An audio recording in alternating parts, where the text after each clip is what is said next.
And in continuing coverage, we're digging deeper into a lawsuit filed against the federal government, specifically the Bureau of Indian Affairs, on behalf of the victims who were impacted by the 2019 road washout at Standing Rock. KX News' Nye Remy spoke with the two survivors who are choosing to tell their story publicly for the first time and why they say the BIA should be held responsible. It was July of 2019 when Trudy Peterson and James Vanderwall were killed after a culvert on the Standing Rock Reservation washed out during heavy rains. On their way to and from work before dawn, their cars fell through the opening created by the washout, plunging into the water below. Now, two others, Evan Thompson and Stephen Willard, were seriously injured and had to be rescued as they also crashed into the creek.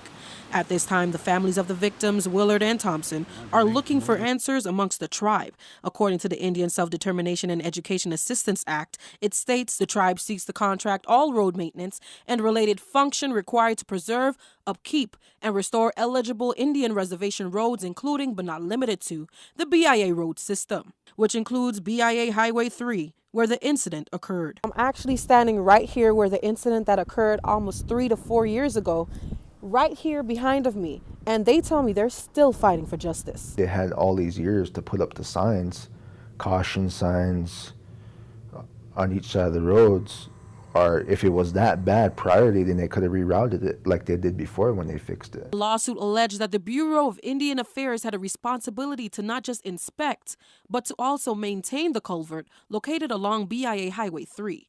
The complaint also says the Bureau of Indian Affairs was aware before the washout that the culvert needed to be replaced, and in response, the federal government filed a motion to dismiss the case, arguing that Standing Rock Sioux Tribe was responsible for maintaining that road under the self-determination contract.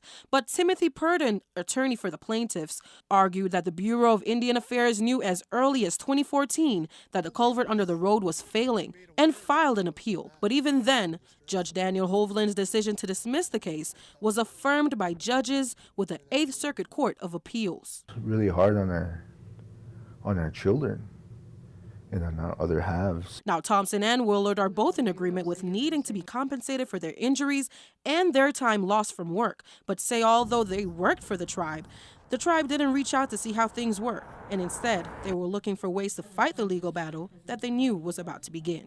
They didn't even shake my hand. I mean, I didn't